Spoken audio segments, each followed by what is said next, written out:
Welcome to episode 7 of the Sales Factory podcast. I'm your host, Coach Carroll. Hope this finds you doing well. If you're binging with this, man, you're hanging in there. You just came off of 2 fire episodes, one with Richard Blank, one with Marc Carella. We're going to bust out a little bit on those in this episode. I'm so excited that you're hanging with me here in the Sales Factory. Hey, guys, listen, I want to just, again, real quickly, if you haven't checked out the website, Andy, we've spent so much time, so much effort, so much energy redoing this thing. CoachCarroll.com, it's your one-stop shop for all sorts of resources. And I say shop, but hell, there's a lot of stuff on there for free. Our blog's got so much information. I literally was going through the Arby's drive-thru the other day. Yes, I eat fast food. I was going through the Arby's drive-thru the other day, and literally this guy was like, yo, man, that's a nice ride you got there. What do you do? And I'm like, I thought I was like on that TikTok channel, right, where the guy like asks people that. And, you know, I drive an Escalade. I like it. You know, it's okay. It's not a McLaren, but it's fancy. And I say, hey, man, I appreciate it. I'm just an entrepreneur. And he goes, oh, man, I'm an entrepreneur too. You got any advice for me? Well, I didn't want to piss off the lady behind me because she looked like she was hungry. So I said, hey, man, get a pen and paper. He didn't have an ink pen. Sales rule 101, always have an ink pen. So I handed him my ink pen. I said, write down on a piece of paper, CoachCarroll.com. Go there. It's like air traffic control center for all things Coach Carroll. If you guys want Hustle It's Worth It merch, we got it there. If you want free courses, you want ebooks, you want my Phenomenal Phone Calls book is on there as well. So check that out if you haven't got there yet. But I want to hop into this episode. I got 2 clips pulled up, one from Marc Carella, one from Richard Blank. What did you guys think about the buffer boomerang? The buffer boomerang when Richard, I don't know if you heard it, I was like, the what? What the fuck did you say, bro? The buffer boomerang. So I've got it pulled up here again. I want to play this back because I really think this was something that was cool. Like I'd never heard of it before. And like, I don't know if he made it up or if like maybe it's an adaptation to something that used to be around, but I got this clip pulled up here. I got the Roadcaster. I'm trying to get as fancy as I can for you guys. I'm over here working like a circus animal. Let's hit the play button here and see what happens, and hopefully you guys can hear this little clip. Buffer boomerang. So you're on the phone with somebody and somebody asks you a question. They could say, what are you selling today? And they could say it like that. Now you got to capture that, okay? Do they say it as a -1, 2, or 3 in regards to their tone? Let's use that as a -2. Mm-hmm. You capture it, you buffer it, and then you boomerang it back by saying, oh, what am I selling today? That's an excellent question. What I am selling today, which means you diffuse the tone from an 8 to about a 4. You repeat it to them so they know you're active listening. And then you could say, hey, coach, what I'm selling today is, so I can smile to your frown and I can almost like exit out to a 0 again and I can reset the pace. I mean, this dude, I hope you guys took notes during that podcast interview because Richard just absolutely crushed it. It was a blast interviewing him. He talked about that buffer boomerang and like, I think the big thing there was like the tonality of like, you know, if somebody's like at an 8 on the tone, you want to be at a 4, vice versa, to try to like level them out. But man, that was really, really cool. I took a lot of cool stuff away from Richard. I actually reached out to him. We're trying to like work on some stuff where maybe we can use his team down there. But I actually developed a software earlier this year because I said, hey, look, my power washing company has almost 7,000 clients in the books.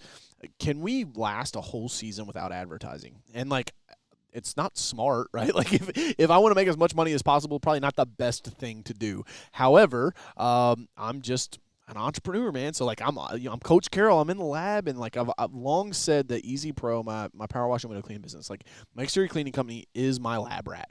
Like that's what I test everything on. Back in 2013, that's what I started running Facebook ads for. Like, and by 2015, I had it pegged, and we were getting customers for less than $20 a pop, right? Like it's like Easy Pro is my guinea pig so that I can use stuff and abuse stuff and not use my customers. Because listen to me, one of the biggest things that I see from like coaches and consultants is they just freely give this fucking advice that they don't know if it works or not, and they're fucking with people's livelihood.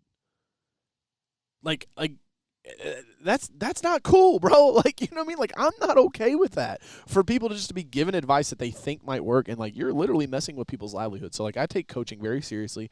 I take this content that I put out very seriously, and I want to make sure that the advice that I give you, the information that I share with you, that it is real and it's correct, meaning that I've already tried it. It's already been tested on my own business, right? And so, like, kind of like the mad scientist back here injecting myself with my own serums that I come up with. But that buffer boomerang, man, that was super cool. I really like that. There was a lot of good things. And, again, if you haven't left us a review on the podcast, would love for you to do that and, like, say, hey, Richard Blank's episode was cool. Here's what I took away from it, because I know other people read that. Or – look, here's the other thing, guys. Like, I'm not famous, okay? So if you're listening to this, like, I still check my Instagram DMs. I still check my Facebook messages. Like, don't ever be afraid to reach out to me. One of my favorite things is, like, when I get done speaking at, like, a conference or something, like, a couple weeks later, I'll get a DM or an email, and somebody's like, hey, coach, man, that shit you said on stage, that little tactic you showed us, man, I used that, and I closed a $20,000 account. And I'm like, that's amazing. Like, there's no greater feeling to me in this world than helping another human being. And I wish more people did it. And I wish more people thought like that. But unfortunately, they don't. So, again, if you have it, if I would love your feedback. If you're digging how we're doing this the podcast this season, you know how I'm kind of just floating with you through these episodes. I'm here for the whole trip, for the whole season. I'm digging it. I'm enjoying making it for you. But at the same time, like, I want to get feedback from our people. Let's hop over to a quick click. Say that 9 times fast. A quick clip from my man Marc Carella, where he was talking a little bit about the results that he saw by going remote. And then I started to see something. Production was going up and up and up and up. While you guys were working from home, your production started increasing? Absolutely. It was amazing. Wow. It's probably around the 50% of the agents in my area, if you will. And then slowly something started to happen. I started seeing us go from, like, 25th out of 50 to, like, 14th, 15th, 10th, 6th, and then we're, like, in the top 10 agencies in our area, our territory. Wow. I'm like, this is pretty awesome. Right? We got to say, the numbers don't lie. It's what I love about numbers. It's like they tell it for what it is. Like, I mean, this guy literally, like, this is why Amanda and I are, like, contemplating, like, do we even need an office, right? Like, it's so remote. Like, again, I'm talking to you through your headphones right now. I'm in Kentucky. Who knows where you're at listening right now? But, like, this is technology. This is the world that we live in, And so I'll tell you, after I got done interviewing with Marc, and he was like, yeah, man, I'll share my information. Like, I'll share what happened and why we did what we did and the results. And when he was like, yeah, our production went up, I was like, holy shit, man, that's crazy. And so, like, it's kind of got us now starting to think a little bit of, like, should we go remote? Would people be happier? How's that work? And I'll tell you, one of the things I think, like, and probably we'll pivot, we'll go ahead and pivot here for this episode, is, like, the remote work environment that we live in. Listen, the last 24 months has indoctrinated a chunk of the workforce to where they're never going back to an office 5 days a week. It's just not going to happen. They're not going to go back to an office 5 days a week to, listen to a boss or to do certain things to work in an environment. So, like, that's why I wanted to have Marc Carella on, to get him here to talk about how they kept crushing their goals and they kept increasing, they kept becoming one of the top agents in their territory, not just in, like, their local market. Like, a territory is multiple states, and so they were able to do this and go remote. And so, like, I think that there's a whole subsection of the employee market that they're just not going to go back to an office.